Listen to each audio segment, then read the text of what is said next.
Hello and welcome to Irresistible You, Ignite Your Passion and Purpose. I'm your host, Karen Seltz. I'm so glad that you have joined me to talk about how to stoke your inner fire.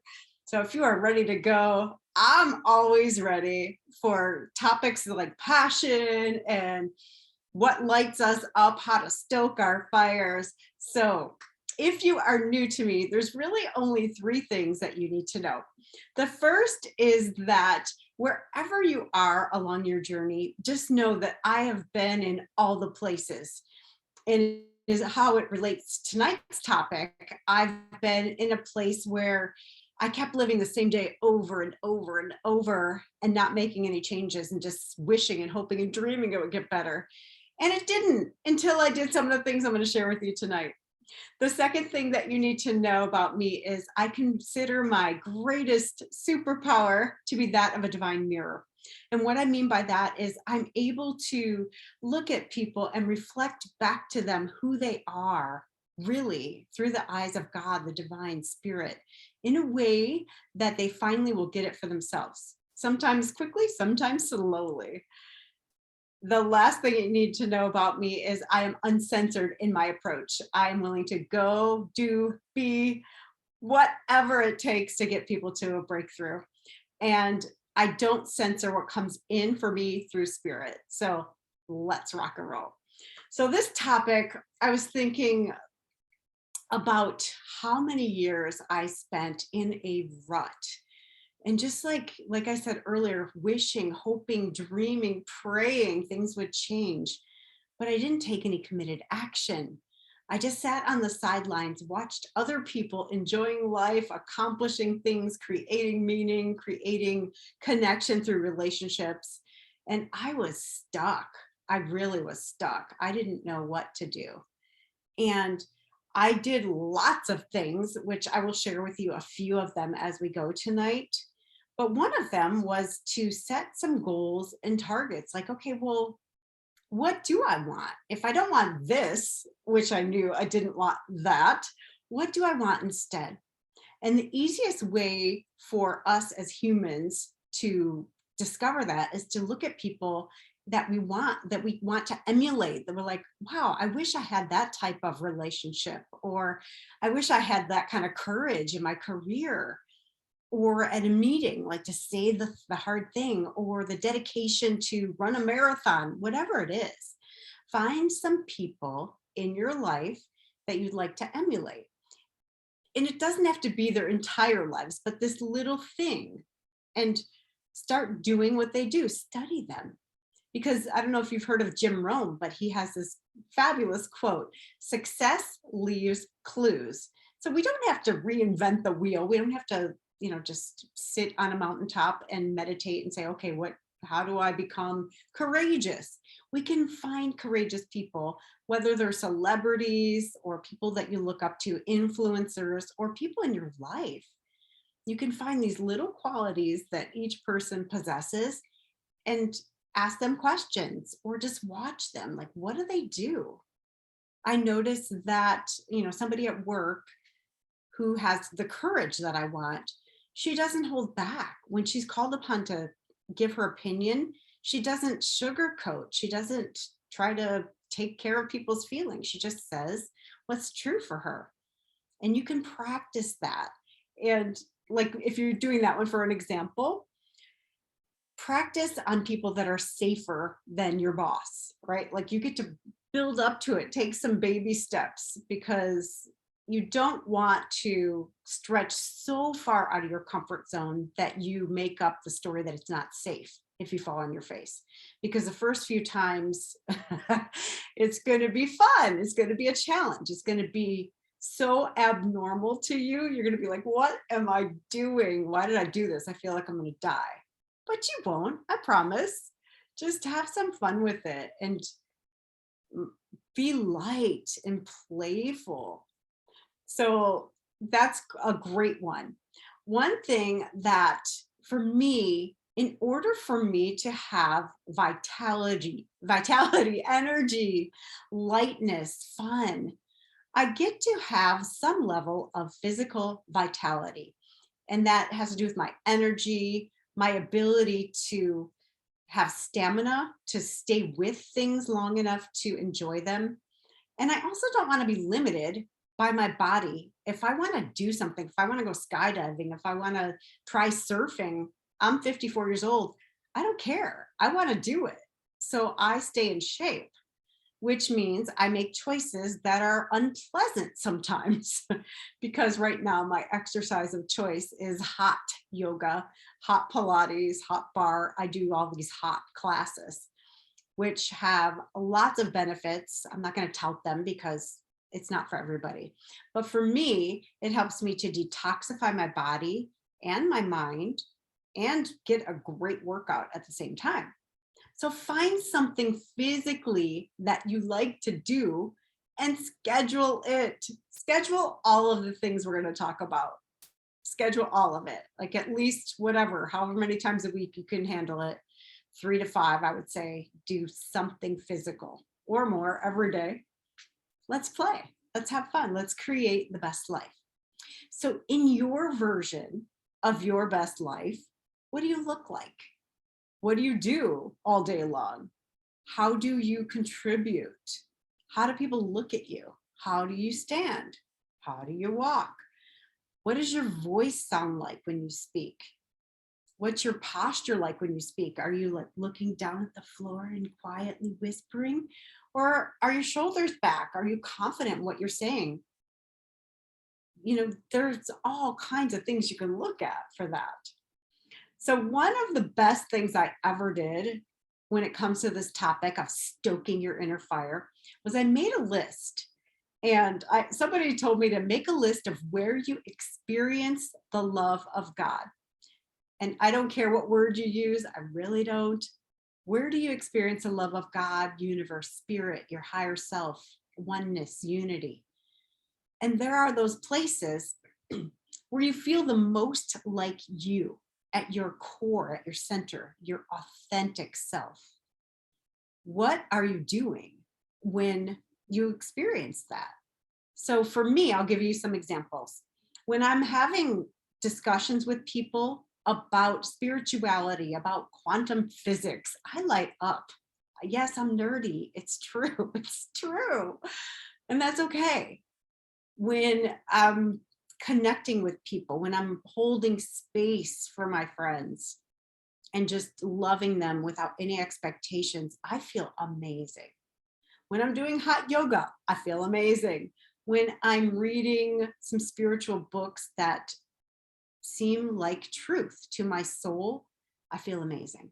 When I'm meditating, amazing, totally connected with all that is. And that's when I'm in my truth, and that's when I'm at my core. Also, when I'm creating a course or writing something, sometimes I get in this flow state and I'm like, oh, and it just feels like the divine is coming right through me. And I'm like just a dictator. I'm taking dictation. I'm just. So where are those things for you? Dance parties with my girls, my daughters, doing karaoke. I mean, there's so many things. And the bigger your list, it's like a menu. You can look at this menu and schedule one activity every single day. And it doesn't have to take a long time. It really doesn't. And speaking of time, take a look at where you invest your time. And I do say invest. Now, in the 3D realm, which is the realm of the senses, what we see, hear, feel, taste, experience, smell, time is our only finite commodity. Time is the thing we can't get back. So what's your time worth? And notice where you are spending your time. Is it in ways that leave you feeling empty, that drain you, or ways that fill you up, that light you up, that give you energy? So pay attention to that and schedule these things in, because, and make them non-negotiable. Do not negotiate your well-being, your fire, your excitement for life, because what's going to happen if you don't negotiate? Who are you going to be for your friends, your family, your children, your spouse? Who are you going to be if you are lit up about life. I mean, who would you rather be around? Someone who took 15 minutes for themselves and is lit up, or someone who says, okay, I'll do that for you. Oh, you owe me, and I'm not saying you do that, but sometimes subconsciously I've fallen into that pattern where I did something that I didn't want to do.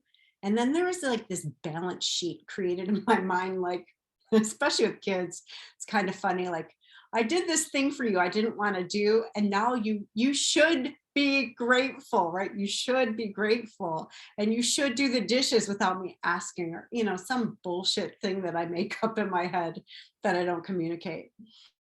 So it's important that you fill yourself up. It's no one else's job. It's an inside job.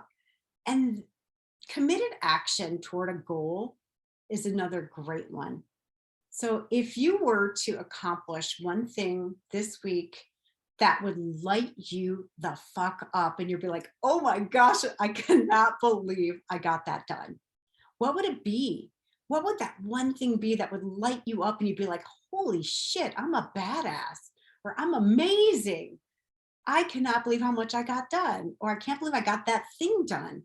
Whatever it is, and it's got to be something inspiring. It's not a have to.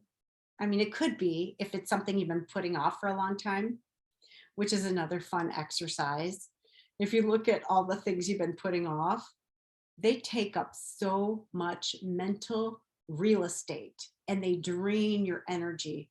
It's kind of like if you have a lot of apps open on your phone at the same time, your battery life goes really quickly, or it's slow.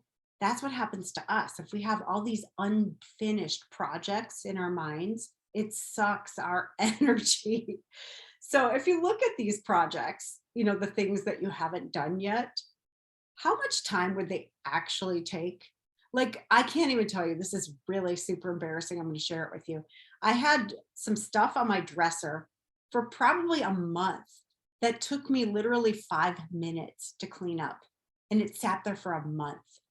And when I finished cleaning it up, and I didn't just like shove it in a box, I actually organized it, put it where it went, 5, maybe 10 minutes the most. I was like, huh, that's really interesting that I let it sit there for a month.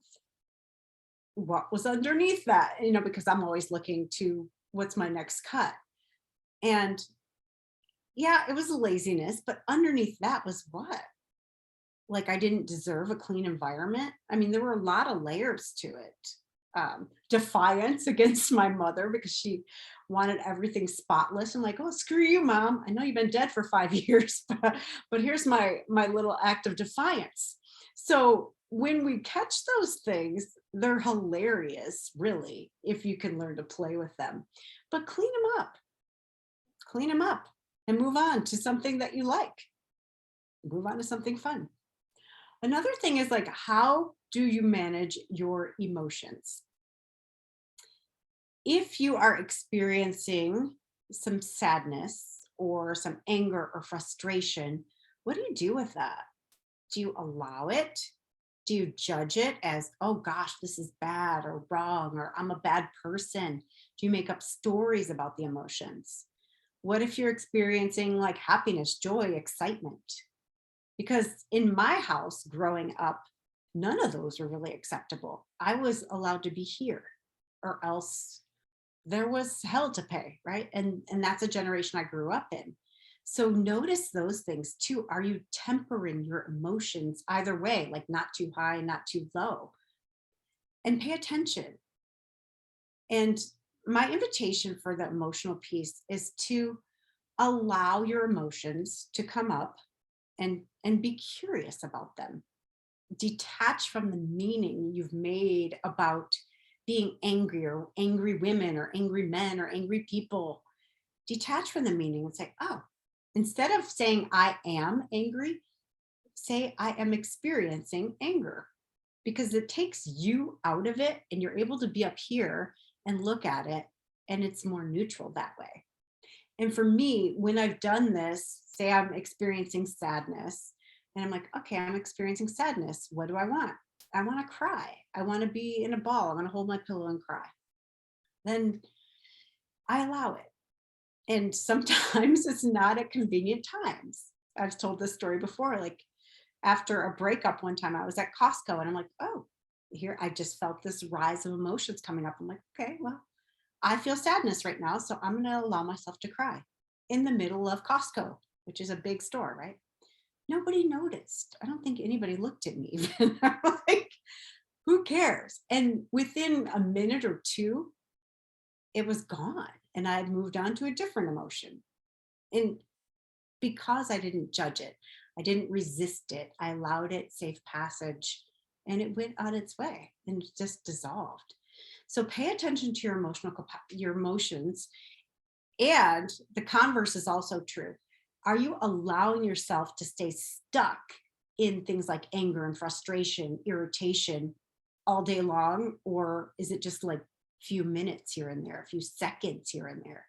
Because if you are allowing yourself to stay in those things, oh, this is going to be fun. You may be addicted to those emotions because emotions are super addictive. They are a chemical that we produce in our brains.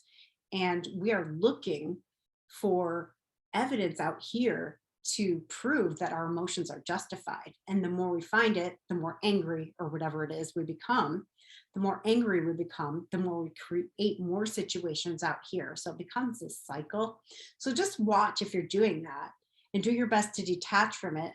And you can even ask, like, am I reacting to what's right in front of me or am I reacting to the past?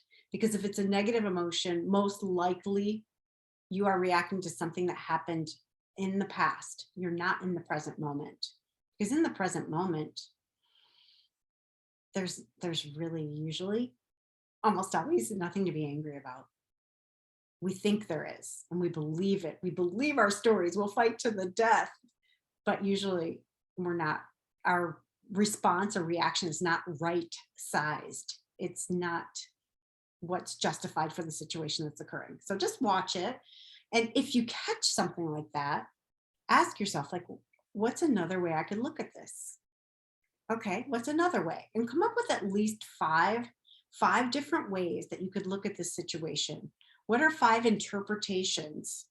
If someone else were looking at this situation, what would they see? And you could do it like, okay, what would Gandhi see in this situation? What would Oprah see in this situation? Like people that, you admire, Mother Teresa, what would she see in this situation? And then just take on those, just play with them, be curious, because it's fun. It's fun. When you can change your own perspective, you are a master and it's fun. And it happens for me sometimes, not all the time, but we get to have fun with it. All right. So another really good area to look at is your relationships. What's the quality of your relationships? Are they light and playful? Are they serious? And are you looking for somebody to mess up? Or are you looking for what they're doing right? Are you looking for ways to connect, ways to improve your intimacy, ways that you can love someone without expecting anything back? Because when you look for those things, you're going to find them. Of course, you're going to find people doing things right most of the time. And I hate that word right, but I'm going to use it. Right is, they're doing their best and they have good motivation. Right doesn't mean they're doing things the way you want them to. Let me repeat that as a recovering control freak. Right doesn't mean people are doing things the way you want them to or the way that you would. They're doing them with good motivation. They have the right intention, the right emotion underneath it. They're doing it out of love. So just pay attention to that and release control. That's going to be my mantra. In control of nothing. One thing that feeds me and it keeps me on my toes and lit up is constantly learning and growing. Now, this is not seeking.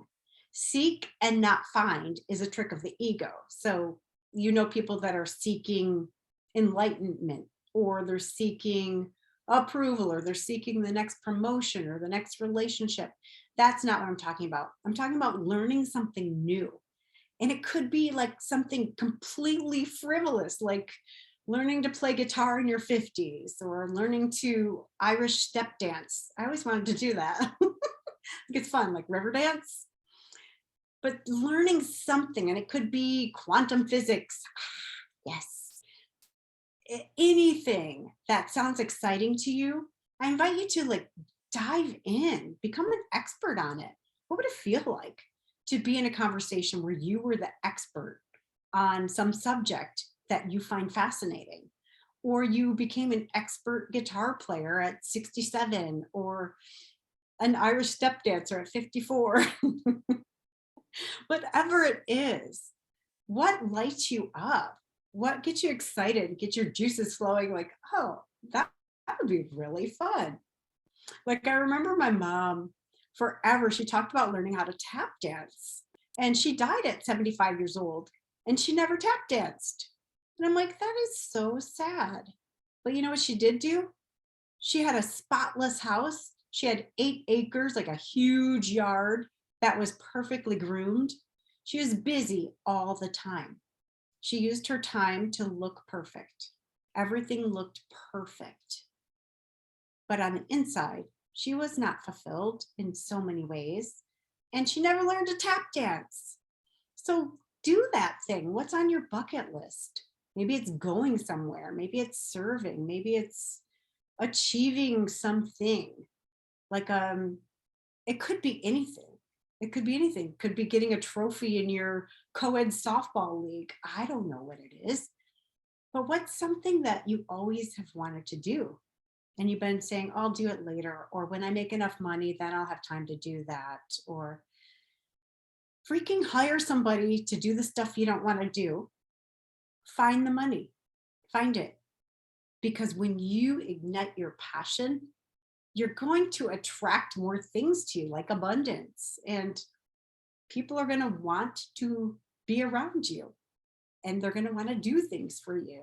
And life will be better when you're having fun. So lighten up. What's fun to you? Go do it. And not tomorrow. Like literally do it today. My favorite, this is so funny. My favorite thing to do to change my mood the quickest is to skip like a child. And I mean literally like skip, skip, skip to my loo, and just skip. And I don't know a single person yet who's tried it who didn't start laughing after a few seconds. It's hilarious. I don't know why. Does something in our brain. I'll have to study it. I'll have to see if I can find a team of neuroscientists who are willing to research the positive effects of skipping. But literally, it will change your mood like that. And if you are in a bad mood or you're stuck, my number one advice for anybody who's stuck or has stuck emotions is to move your body. And why not skip while you do it? It's super fun. You can even add a mantra of what you remember in the beginning. We talked about a person who has certain qualities, or different people that have qualities that you'd like to emulate. What if you put that in a mantra? Like, I am courageous, passionate, and loving. Something, whatever it is that you want. I am adventurous. I don't know what you want, but you do. What if you put that in the mantra and said that while you skipped? Oh my gosh, you would get that into your body and it would be in your happy receptors. So eventually, when you just skip or just say the mantra, you would feel those same feelings. And who doesn't want that? That's amazing. It's amazing. So there's so many things that you can do to really hone in on creating a life that you love. Instead of sitting around and dreaming about it the way I did and doing nothing different, you get to take committed action. And it starts with the list, like, where do you experience the love of God or the universe? And what is something you've dreamt about doing that you've always wanted to do that lights you up when you think about it? And then schedule those things in. And remember the thing I said, okay, what if in 1 week you could accomplish something amazing that would make you feel so good? What would that be? And then do it, like every day, walk toward it. And even if you accomplish half of it, it's way more than you would have if you hadn't have set it as an intention. So celebrate everything that moves you toward that. Everything. Celebrate life, and life will celebrate you. Yes. I wanted to talk about also spiritual connection, because for me, there is no separation between my emotions, my thoughts, my body, and my spirit. They are all 100% connected. So when I am remembering the truth of who I am, which is what? A spiritual being, it's pure love, it's pure potentiality, it's all the things that I believe that God, universe, spirit is. It's not lack, it's not fear, it's not contraction, it's not hate, it's not anger, it's not frustration. I am pure love, and you are pure love. You are, there's no other option. You are exactly the way you were created. And there are books that I've read, and one in particular that I read over and over and over. And I just finished it again, I don't know, the fourth or fifth or sixth time. And when I finished it, I had this sadness like, oh, I'm done. But then a second later, I'm like, oh, but I could start again, because there's things I get from it every single time I read it. So do you have something like that that just resonates as truth with your soul? If you don't, look for those things. Just ask the universe and it will appear. It will appear. The book that works for me is called The Way of Mastery, and it's on the it's Shanti Christo Foundation is where you can get a copy of it. And it just resonates as truth. That's all I can say. I don't, I mean, I want to question it, but it's just like everything I read, I'm like, yes, yes. Oh, yes. Oh, and it just feels delicious. It feels so good.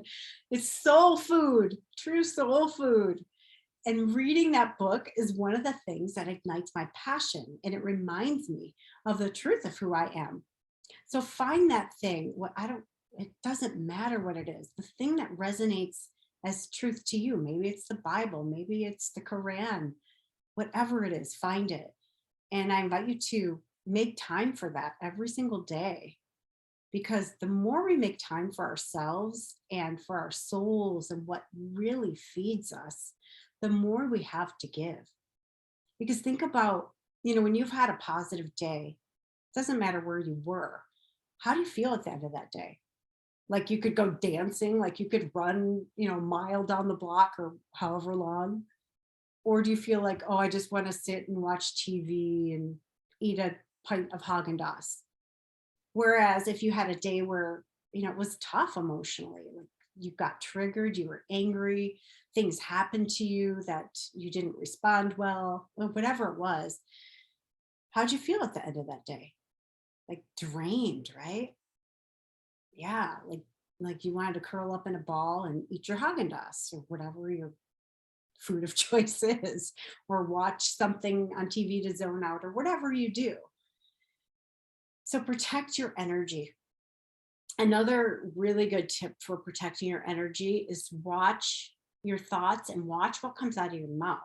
Because the second you complain about somebody or something, your vibe, your frequency goes, it just goes so far down. And you don't feel good about yourself. In the moment, you might feel a rush of adrenaline, like superiority or being right, but it doesn't last very long and it will suck your energy. So instead of complaining about somebody, who can you say something nice about? Just pick somebody else that you admire, or find somebody doing something right. Even if it's you, you can say good things about yourself. You can have a brag, do the things that fill you up, do the things that light you up every single day, and notice what will happen in your life. Your life will be different, and it doesn't take a long time. It is immediate. It is immediate. Even talking about these things, I'm like lit up. I'm ready to play. I'm ready to have fun. And I'm going to leave you with one last thing. And that is, if you ever get so sad or depressed or something, drop into your heart and ask, like, who needs to hear from me right now? And when you focus out and focus on lifting someone else's mood, I promise you, whoever comes to your mind is somebody that really, really needed you. You were like an angel to them. And they're going through probably what you are. And when their mood goes up, when they rise, you rise. How much better would you feel about yourself if you were able to change somebody's day or year or week or month or whatever it is? So when in doubt, focus out. Don't hold your gifts inside anymore. Share them. Share your light with the world. The more you share it, the brighter you will shine. Thank you so much for watching Irresistible You, Ignite Your Passion and Purpose. I'll see you right here next week. Mwah!